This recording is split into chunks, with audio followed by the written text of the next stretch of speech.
الله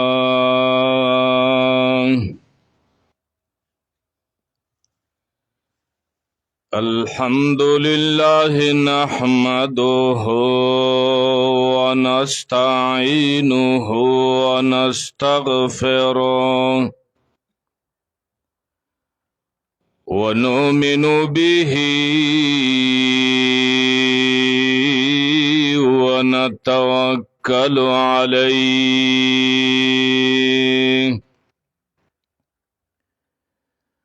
ونعوذ بالله من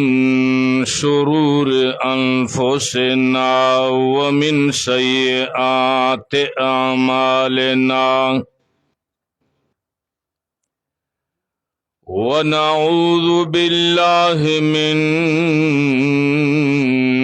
شرور أنفسنا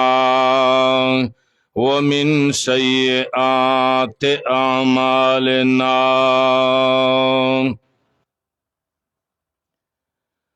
من يهده الله فلا مضل له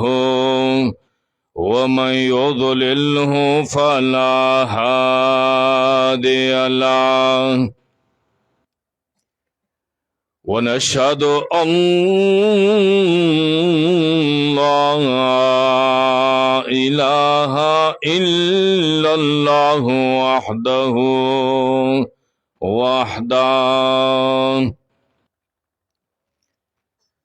وحده لا شريك له ولا وزير له ولا مشير له لا مثل له ولا مثال له ولا مثيل له لا أم له ولا أب له ولا ولد له ولا صاحبة له وهو أحد صمد لم يلد ولم يولد ولم يكن له كفوا أحد أزلي أبدي سرمدي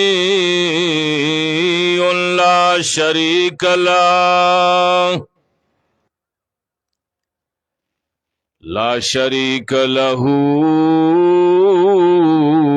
وهو واحد في الذات والصفات اللهم صل على سيدنا وسندنا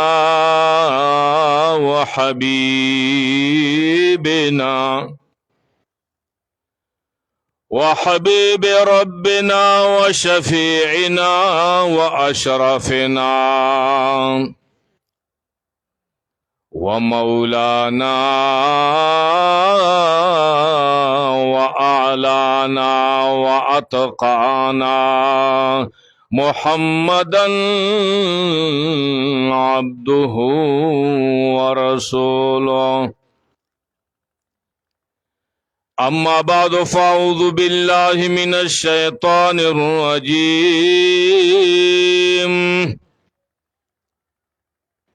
بسم الله الرحمن الرحيم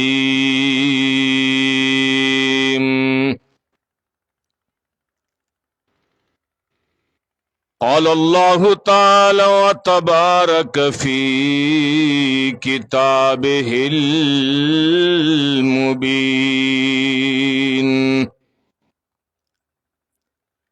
إنا نحن نزلنا الذكر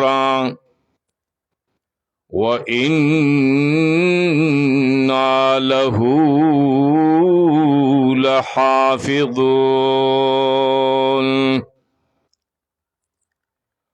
وقال الله تعالى وتبارك في مقام آخر: اهدنا الصراط المستقيم.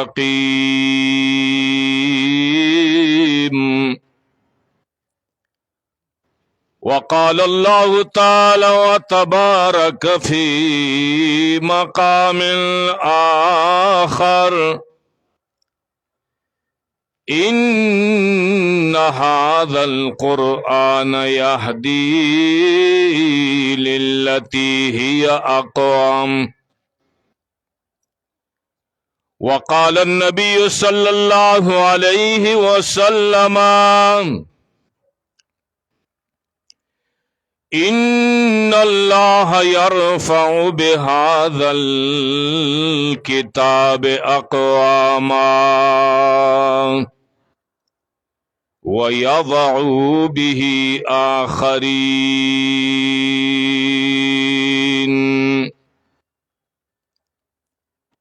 إن الله وملائكته يصلون على النبي يا أيها الذين آمنوا صلوا عليه وسلموا تسليما. اللهم صل على محمد وعلى آل محمد كما صليت على إبراهيم وعلى آل إبراهيم إنك حميد مجيد. اللهم بارك على محمد وعلى آل محمد كما باركت على إبراهيم وعلى آل إبراهيم إنك حميد مجيد.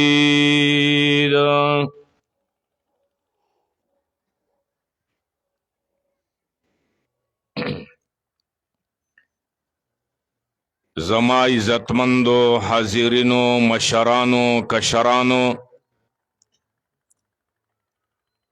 علماء کرام طلباء عظام عددی علاقے د دیر د جندول غیرو مسلمانانو نریناو زناناو اټولو ناول خو زتاسو دی علاقے تا مبارکبادی در قوم چې په دی علاقے کې د قرآن کریم دوره تفسیر وکړه شو. نارینو زنانو پکې شرکت وکړ، واورېدا د الله کتاب یې واورېد، وخصوصا شیخ القرآن والحدیث حضرت العلامہ مولانا محمد طیب بلوچستانی مد ظلہ العالی تا مبارکبادی پیش کوم چې دومره مصروف وقت کې چې په تصنیفات و تلیفاتو کې مشغول دے اور ډېر قیمتي ټیمی دے اور دی قیمتي وقت کې مصروفیاتو کې تاسو دی علاقے تا ټیم درکړه، وختي درکړه، تر یوې میاشتې پورې په دی علاقے کې د سفر زندگی تیره کړه، تکلیفی برداشت کر. نو اللہ رب العالمین د دے پا عمر کے خیر و برکات واچي، اللہ د دے پا اولاد کے و پا خاندان کے لوی لوی شیوخ لوی لوی علماء پیدا کړي، او بیا د دې مدرسے مشر جان حاجی صاحب تا و همدارنګې مفتی الیاس صاحب تا، مفتی یاسین صاحب تا مبارکبادي ورکوم چې تاسو په دې شاړ ځای کې چې آبادي کمزور یې دی او پدی شاړ ځای کې پدی خوړ کې پدی ګټو کانیو لوټو کې تاسو دومره مهنت وکړه چې د الله رب العالمین د کتاب دوره اختتام ته ورسېده. دا ډیره د خوشحالي خبره ده. زه وایم چې د قرآن په شان ته خوشحالي خو په دنیا کې نشته. قرآن اوریدل، قرآن ویل، قرآن زده کول، قرآن باندې عمل کول، قرآن ولو سره محبت ساتل، داغو خدمت کول، دا لوی سعادت ته الله په نیز باندې همدارنګې د رسول الله په نیز باندې قرآن ولو خلکو نه بهتر خلق نشته. عوامو کې خو چې چا جایداد ډېر وي، پراپرټي ډېره وي، بلډینګونه یې ډېر وي، هوټلې وي، همدارنګې هسپتالونه یې وي، افسران یې وي، ډاکټران یې وي، هغو خوشحال وي چې موږ کامیاب یو، مو ډېره کامیابي مو ته حاصله شوه. خو د قرآن یو غریب طالب، یو غریب چنه، دا د الله په نیز باندې وزیر نم بہتر دے، بادشاہ نم بہتر دے، انجینئر نم بہتر دے، پروفیسر نم بہتر دے، ڈاکٹر نم بہتر دے، مالدار جیددی نم بہتر دے، خان و نواب نم بہتر دے. اللہ پنیز بندے د قرآن طالب بہتر دے. ځکه اللہ رب العالمین پخپلا وئی فرمائی، قرآن کے فرمائی، اللہ جل جلالو فرمائی یؤتی الحکمت من یشاء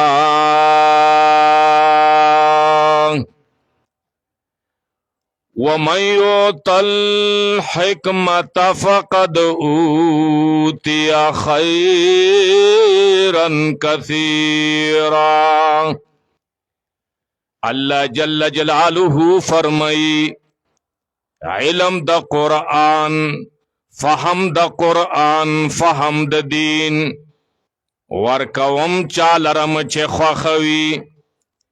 ومن یؤت الحکمت فقد اوتی خیرا کثیرا. چاته چې فهم د قرآن ورکړی شه، علم د قرآن ورکړی شه، پوی د قرآن ورکړی شوه، نو الله فرمائی فقد اوتی خیرا کثیرا. دیتا ډیر خیر ملاو شو، ډیره فائدہ ورته ملاو شوه. خیرن باندې علما پویږي، صیغه د اسم تفضیل دی، ډیر خیر چې دینه زیات خیر بل نشته. ګوره اللہ په نیز باندې د قرآن والا خلق دا بہتر دی. اللہ په نیز باندې قرآن عالم بہتر، د قرآن طالب علم بہتر، د قرآن حافظ بہتر، د قرآن خادم بہتر، د قرآن محبت والا بہتر. مال والا ته نه دی چې دا بہتر دی، جیداد والا، بنگلو والا، عہدو والا ته الله او رسول بہتر نه ندی ویلی، قرآن والا ته بہتر نه ویلی دی. او بیا اللہ جل جلالو بل جے کے فرمائی انا اعطیناک الکوثر. اللہ جل جلالو خوک پیغمبر تا فرمائی محمد الرسول اللہ تا، او محمد الرسول اللہ تا تما ډیر خیر در کړی دی، کوثر م در کړی دی. کوثر دا خیر کثیر تیلی شي، لوی خیر م در کړی دی او محمد صلی اللہ علیہ وسلم. نو ګوره چې چا لاس کې قرآن راغستی وي، نو هغه ته الله ډیر خیر ورکړی دی. الله ډیر خیر د دې په جولای کې اچولی دی. خدا یاد ستا، کوثر دعا قسمه دی، یو دنیا کې دی او یو په آخرت کې دی. دنیا کې کوثر قرآن کریم دی، په آخرت کې کوثر هغه حوض کوثر دی. چې پاغه باندې به رسول الله صلی الله علیه وسلم ناستوي خپل امتیانو ته به اوبه ورکوي هغه کوثر دومره به اوږدوي رسول الله صلی الله علیه وسلم فرمایي مسیرة شهر د یوې میاشتې مزل په مزل باندې به دې باندې مزل وي مسافت به وي تیز رفتار واس یوه میاشت مزل به ورباندې کوي ښه مسیرة شهر یوه میاشت مزل به وي په هغې حوض کوثر باندې دا چې اوبې به وي چې شودو پیونه به سپینې وي ابیض من اللبن گبینو نه به خوږې وي احلا من العسل واورې نه به یخې وي رسول الله صلی الله علیه وسلم فرمایي د سپینو زرو لوښې به په هغه حوض کوثر باندې پرته وي رسول الله صلی الله علیه وسلم بخپل امتیانو ته اوبه ورکوي چاته چې دا اوبه میلاو شي رسول الله صلی الله علیه وسلم فرمایي من شرب منه لم یظمأ ابدا سوکی چې یو ځلې وڅکي نو د قیامت په میدان کې به نه تږی کیږي یو هغه کوثر دی ګوره خدا یاد ساته چې په دنیا کې دی کوثر نه چا اوبه څکلي وي دی کوثر سره محبت ساتلی وي نو په قیامت کې به الله جل جلاله د هغه کوثر نه ورته اوبه ورکوي ګوره چې چا دی کوثر نه اوبه نه وي څښلي د خپل پیغمبر خلافي کړی وي د رسول الله صلی الله علیه وسلم طرز و طریقې پر خودلی د الله کتاب پر خودل دی پیغمبر سنت پر خودلی دي دا غوبت انجام وي دی ډنه بغیر چاپیر څخه خلق ګرځي را ګرځي تګیو خانو په شانتا ملائکی بنرا پرېګه دی ښا رسول الله صلی الله علیه وسلم او فرمایي را پرېږدوئ دا زما امتیان دي را پرېږدوئ ملائکی بنرا پرېږدي تګیو خانو په شانتا بر ډنه غیر چاپیر ګرځيږي ښا رسول الله صلی الله علیه وسلم بو فرمایي را پرېږدوئ دا زما امتیان دي را پرېږدوئ خو اصل کې به دا خلق د رسول الله صلی الله علیه وسلم مخالف وي دا غ سنتي به پرې خودلې د الله کتاب نه به اعراض کړی وي مخې به اړولې وي او د نبی علیه السلام تعلیماتو نه به مخ اړولې وي اعراض یې به کړی وي خو نبی علیه السلام خپل امتیانو باندې ډېر خفه کیږي ها وی را پرېږدوئ دا زما امتیان دي د نبی علیه السلام په څه پېژني چې دا د نبی علیه السلام امتیان دي ګوره دا یاد ساته که ډېر ګناهګار وي ډېر فاسق وي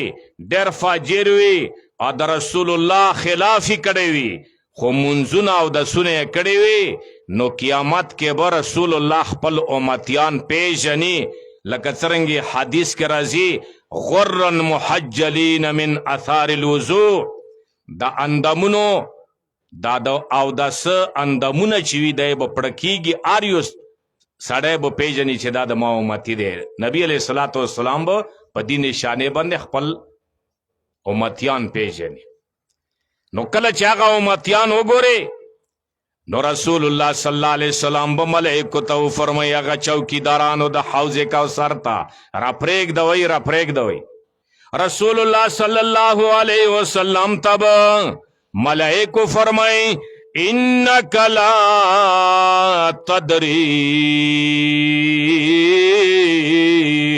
ما احدثوا بعدک او نبی صلی الله علیه وسلم تا تا پته نشته دی دغو خلکو د تا مرګ نه بعد د تا په دین کې پیوندګري کړې وه نوي رواجونه رسمونه راویستلي وو تا طریقې خلافی کړو، د تا د مشن خلافی کړو، نو نبی علیہ الصلوۃ والسلام بډیر خفا شي. اګوره نبی علیہ السلام دین باندې خفا کیږي،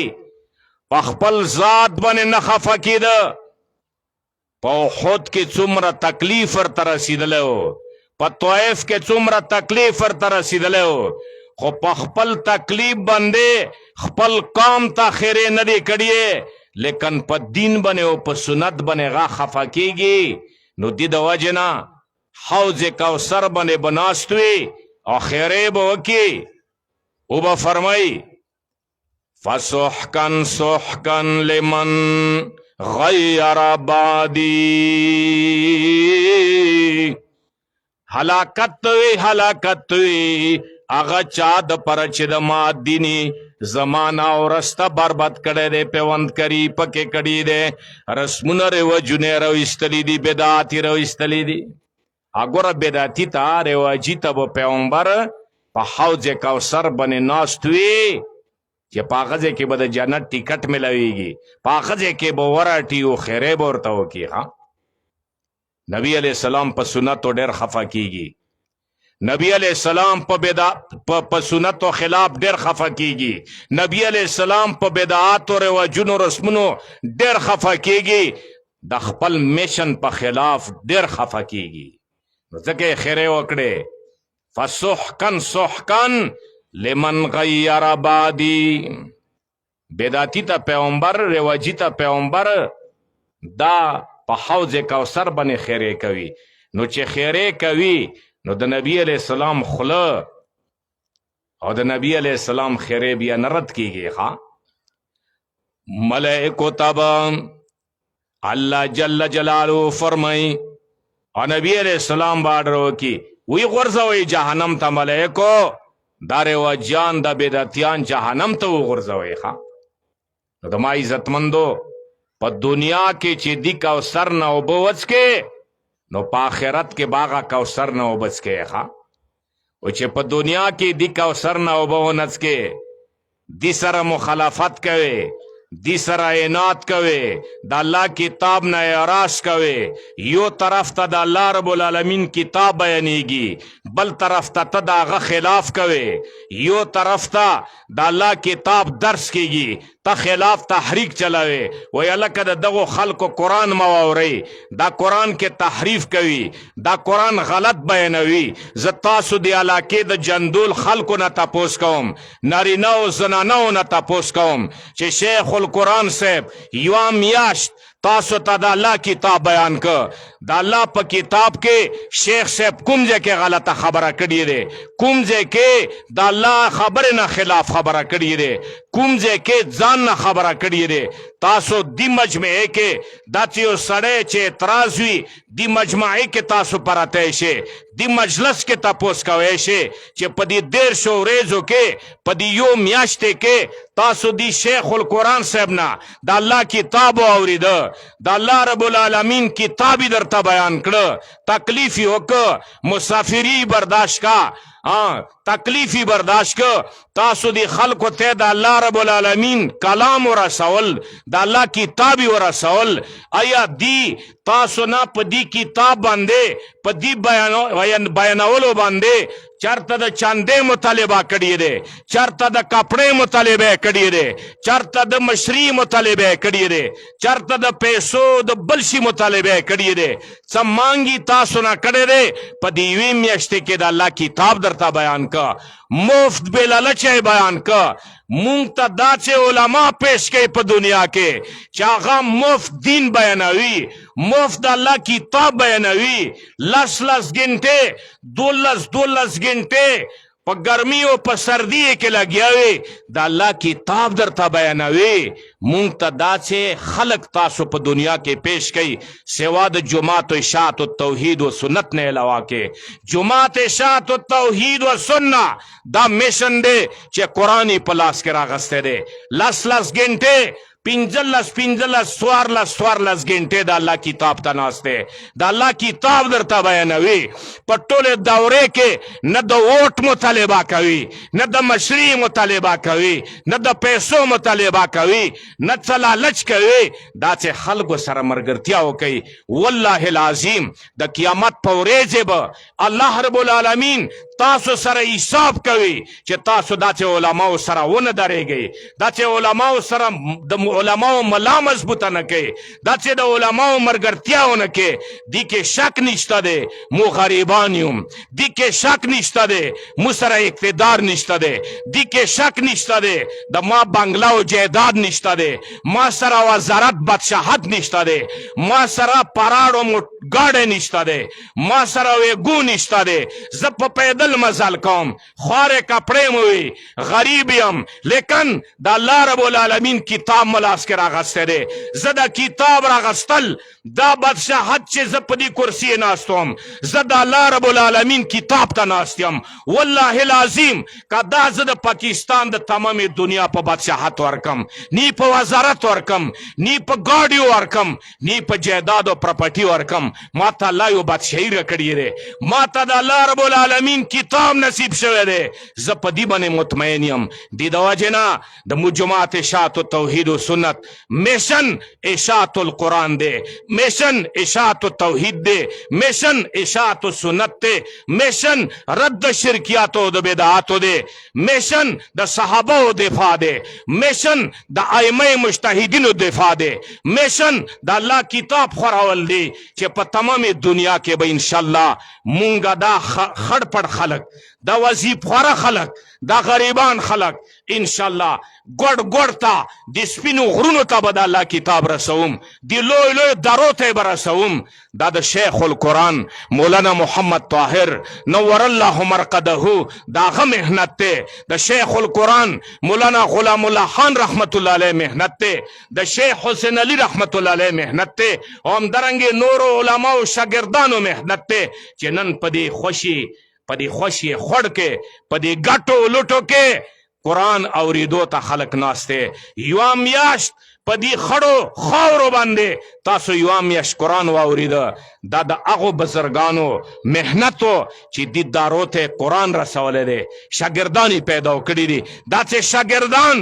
چې کوم شیخ القرآن پیدا کړي دي وښایه ماته په تمامې دنیا کې امریکې ته قرآن ورسول په امریکې کې چې قرآن درس کیږي نو هغه به خلک وایي چې دا پنجپیری دی چې په لندن کې کیږي وایي دا پنجپیری دی چې په روس کې کیږي وایي دا پنجپیری دی د دنیا په ګوډ کې مشرق کې مغرب کې شمال کې جنوب کې د دنیا په منځ کې کوم ځای کې چې د الله کتاب بیانېږي نو خلک پوهیږي هلکه دا خو پنجپیری دی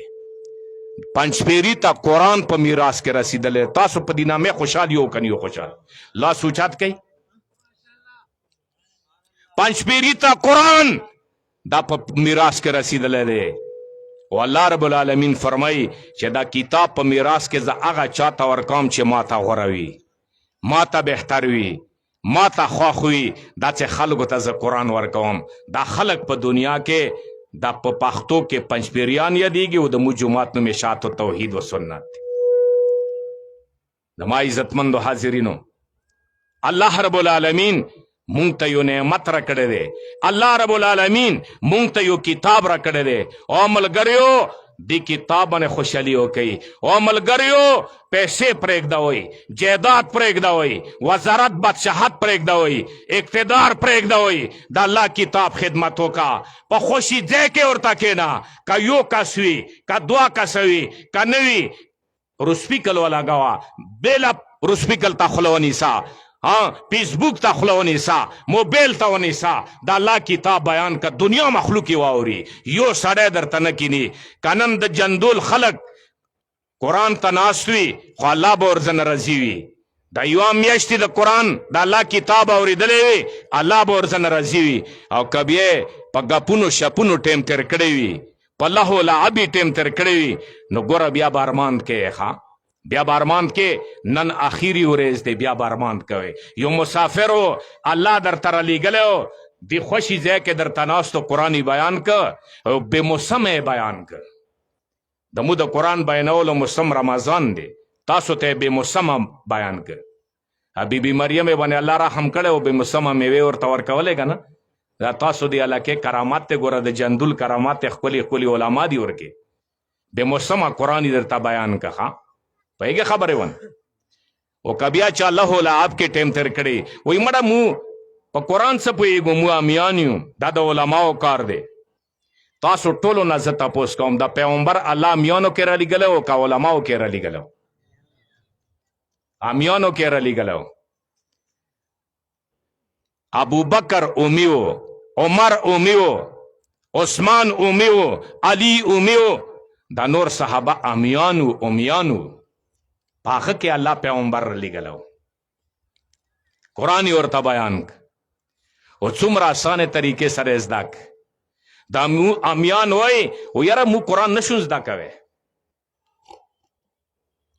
مو قرآن نشو زده کوی. که تا د الله په کتاب باندې یقین وي نو قرآن کې یو صورت کې الله رب العالمین 4 ځلې دا جمله ذکر کړی دی. په دې یقین وکړه قرآن دی کنه دا الله خبره دی. سورة القمر کې الله فرمایي 4 ځلې، یو ځل نه 4 ځلې. دا ما تا باندې حجت کوم کې چې اومي سبا چې ګیلاونه کې میدان حشر کې چې ما قرآن نشه زده کوی بناونه کې آنے باندې د تا ختمی. اللہ جل جلالہ فرمائی وَلَقَدْ يَسَّرْنَا الْقُرْآنَ لِلذِّكْرِ فَهَلْ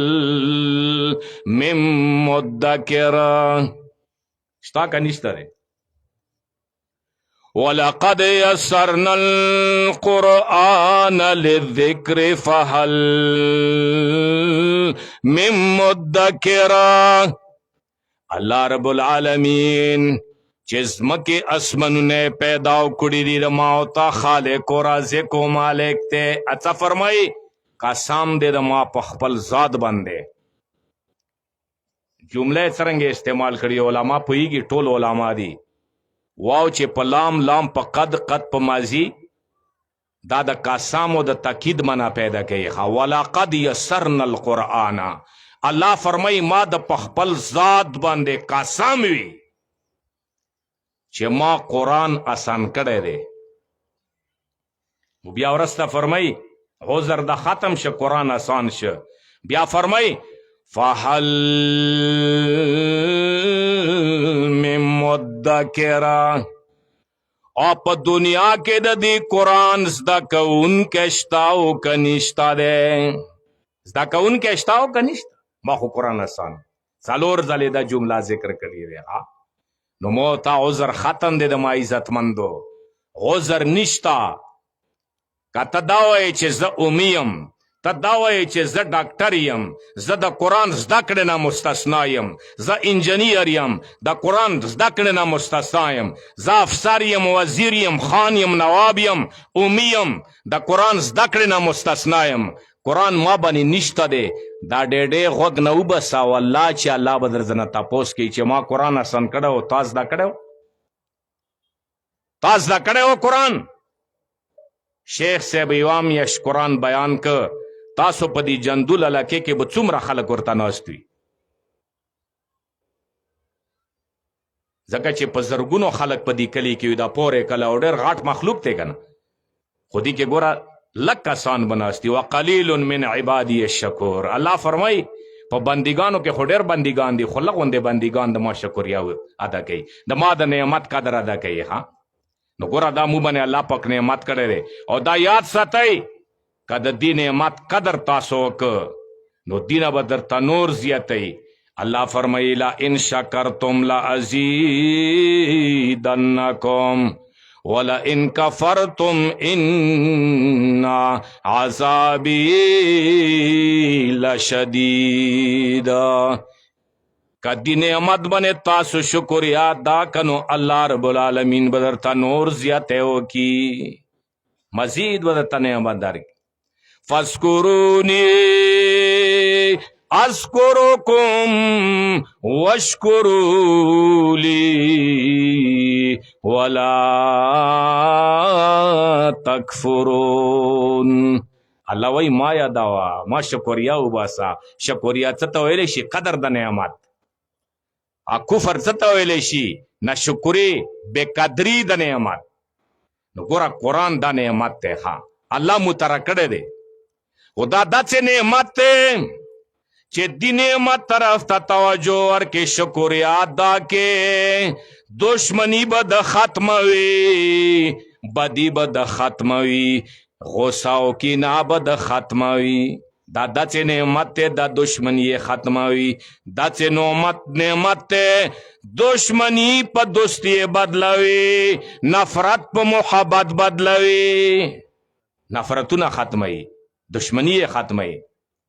عربو کې څومره لوی لوی دشمنان اوس او حزرج یو مثالي دشمنی وه خو کله چې الله کتاب بیان شه د جهنم په کناره ولاړو که نو ولاړ کله چې د الله کتاب بیان شو د پیغمبر په زبان بیان شه محنت وشه خوری وشوه اللہ فرمائی فاصبحتم بنعمته اخوانا اللہ په نعمت باندې تاسو وګرځېدئ ورونو په شان ته ورونو صحابو کې څومره محبت څومره مینه دا صحابو کې مینه او محبت دا څه شي د وجې نه پیدا و دا د قرآن د وجې نه پیدا و پیغمبر سره محبت د صحابو ولې و قرآن د وجې نه و چې پیغمبر صحابو ته حقیقت بیان که هغو نافویو خلکو ته حقیقت بیان که هغو بې تعلیمه خلکو ته د الله کتاب و خیل حقیقت یې ورته بیان که او د نبی علیه الصلاة والسلام په وصیت یې عمل وکړه نو تاریخي پړاو که که نه چې څرنګې تاریخي دی د صحابو تاریخ آڅې سړی چې د صحابي نوم واوري د صحابي د نامه واوري سړي زړه خوشحال شي زړه ته سکون حاصل شي او صحابي چې ذکر شي د نبی علیه السلام ملګری مراد وي د نبی علیه الصلاة والسلام ساتي مراد وي هغو صحابو څومره محبت دومره محبت پیدا شو چې زید ابن دسنه رضی الله تعالی عنه کله چې حرم نه ویسته او وی تړل ذبح کولی که نه محبت ته یې ګوره نو مشرک ورته ویلو چې زیده که نن د تا په ځای باندې نبی علیه السلام ذبح کیدی علیلیدی په هغه به ته خوشحال وی چې ته بچ شوی وی او که په دې خپلې ذبح باندې خوشحالېږې په دې خپل قتل خوشحالېږي هغه صحابي نر و که نه د نر سړي ملګري نران وي نران ښه مرګ په سترګو ګوري چاړې ورته راویستل یې دي ذبح کوي حلالوي دنیا نه رخصتۍ اخري مرحله دی وی څرنګې خوښه دی چې تا په ځای پیغمبر دلته اوس قتل شوی نو ته به خوشحال وی چې بچ شوی زید ابن دسنه رضی الله تعالی عنه ورته فرمایي والله ما دا اللہ پس ذات بنے قسم وی قد رسول اللہ صلی اللہ علیہ وسلم پخپے کی اس غین نوازی اغزغی چمرا تکلیف ورکوی دومره تکلیف هم زه نشم برداشت کوی خپل قتل برداشت کوی شما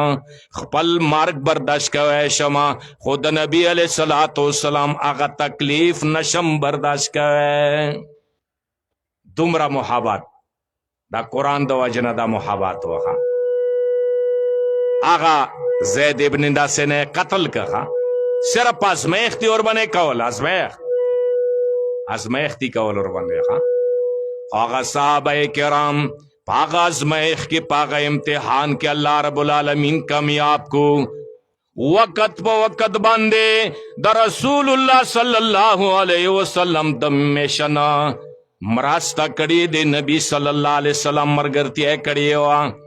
جنی قربانی بکولا کلچ پیغمبر ورتا آڈر ورکے مالی قربانی بکولا سرونو نا تیر شویو ملونو نا تیر شویو دما عزت مندو زکے قرآن زی پا زی بنی صفتونا بینوی زی پا زی بنی صحابو صفتونا بینوی دمو شاگردانو استازانو سراوال محبت تی دی قرآن دو واجنا دا یاد ستا چې د مو شاګردان خپلو استادانو باندې سرونه ورکوي خپلو استادانو باندې ملونه قرباني کوي وجه څه دی دا قرآن د وجې نه دا دومره مینه محبت چې دی د قرآن د وجې نه دی د ما عزتمندو او بیا کله چې نبی علیہ السلام به د مال اعلان وکړ، تاسو تاریخ وګورئ، غزوه تبوک کې د مال اعلان یې وکړ، سخته مقابله دی، سپر پاور طاقت سره جنگ دی، مال ته ضرورت دی، سفر لري دی، نو صحابه څومره قرباني وکړه؟ عبدالرحمن ابن عوف څومره قرباني وکړه؟ ډېره قرباني وکړه. عمر صاحب نیم مال راوړ، ابو بکر صاحب ټول مال راوړ، عثمان رضی الله تعالی عنہ په سونو خان اسونه ډک ته وسلې و د خوراک نه راولېږلو. دا ولې؟ دا د پیغمبر سره محبت ته وجې نه، نی په جان صرفاوه، نی په مال صرفاوه، مالین قرباني کول، جانین قرباني کول. نو ما عزتمندو هغه قرباني قرآن ذکر کړي دي، هغه قرباني پیغمبر ذکر کړي دي، سر و مال نه تیرو. نو ځکه الله رب العالمین د صحابه او صفتونه کوي، تاریخ گواہ دے، قرآن گواہ دے. سا فرمائے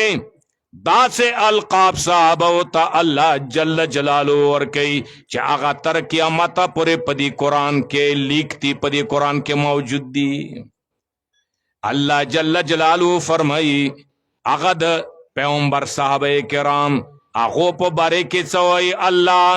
اولائک علی ھدی من ربہم وَأُولَئِكَ هُمُ الْمُفْلِحُونَ. دا صحابہ و پبارے کے او بیا کلاوئی اولئک هم المؤمنون حقا. دا پرشتونی مومنان دی، دا پرشتونی مومنان دی. اکلاوئی فَإِنْ آمَنُوا بِمِثْلِ مَا آمنتم به فقد اهتدوا. د صحابه ایمان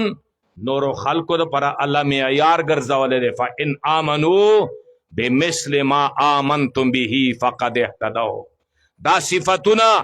چې الله رب العالمین کوي، دا د قرآن د محبت توجه نه کوي. دا دیو په زړونو کې چې انقلاب راوستلی، دا د الله کتاب راوستلی، دا قرآن راوستلی. اللہ رب العالمین فرمائی رضی اللہ عنہم ورضو عنہ، اللہ دا دیو نا رضی دی، دیو دا اللہ نا رضی دی. و بی دمرا مینا محبت خپل مانس کے ویوسرون علی انفسهم ولو کان بهم خصاصا. یو تا بل وگا پی خوا اغب دا بل وگی لحاظ ستل، دا بل تگی لحاظی بستل. دا دمرا انقلاب پا آغو سخت زړونو کې چا راوستلیو، دا د الله رب العالمین کتاب راوستلیو. مو تاسو زړونو کې بم دا کتاب انقلاب راولی. مخکې پخوا داسې دور و چې درس په شروع شو یو کس پم ورته کېنستل مشکل و، خلکو به پرپګنډې کولې، خلکو به قسمه قسمه حربې استعمالولې، قسمه قسمه د تکلیفو کوشش دی به کول. اوس الحمدلله څوک چې قرآن بیانوي نو هغه ته بستره غوړی، څوک چې قرآن بیانوي نو هغه ته دعوتونه کیږي. شیخ القرآن مولانا محمد طیب بلوچستانی مد ظل العالی پرون کیسه کوله چې په دې میاشتې کې سبایم دعوت او بیګیم دعوت. مخکې دعوتونه چې ته ومنه د الله کتاب راواخله، غیرت وکړه، انشاءالله دعوتونه به هم درته کیږي، پیسو کمی به هم نه وي، هر یو شی به 20 وي، هر یو شی به پوره وي. په آخري کې زه دې ټولو خلکو ته یو خلکو نه یو التماس کوم، دا مدرسه نوې مدرسه دی. ګوره په دې علاقې کې ماشاءالله ښایسته ځای کې مدرسه، دا د دین فیکټري، دا د دین کارخانه، دا د دین مرکز. دا داسې خړ پړ ونه ګورئ چې دا چینکوان ورباندې پاسه پراته دي. په دې کې د الله کتاب بیانېږي، د دې تعمیر به هم وشي انشاءالله. بیا چې راځې څه وخت بعد به ښایسته تعمیر وي. خو دا ټولو خلکو ته پکار دي چې د الله د دین فیکټري آبادي کی، الله د دین کارخانه آبادي کی. مو تاسو به د الله د دین کارخانه آبادوم. صابون والا به د صابون کارخانه آبادی، کپڑے والا به د کپڑے کارخانه آبادی، غوډیو والا وړو والا به د وړو کارخانه آبادی. ما او تا به د دین کارخانه آبادوم انشاءالله. دې سره به مالی او جنی قرباني کوم، دې سره به خپل مراسته کوم، په تعمیر کې بم کوم، په تعلیم د بچیو کې بم کوم. خپل بچی را لیږو مدرسې ته او همدارنګې تعمیري کوشش ته وکړو. कतरे कतरे से दरिया बनता है, चावास रसीगी लग वासवी डेर वासवी पदी तामीर की पूरा पूरा कोशिश हो गई दा सदका जारिया दे मार्ग नाबाद पकारीगी गोराखा तब मड़वे खावरों के बपरोतवे कबर के बपरोतवे खो इंशाल्लाह ता तबा जुरुना व सवबुना दा चे चेनो गुने लका चेना दा खोड़ रवाना दे दा चे बसवबुना दर्जी अल्लाह दे मु तास्ता दा अमल कोलो तौफीक नसीब की चिमो तासो अमल हुकुम कच्चे तबियाट मिलावश यारान जिंदा सोहबत बाकी टे मुख्तसर दे ज़ खपला खबर खत्माम वाखिर दावाना अल्हम्दुलिल्लाह रब्बिल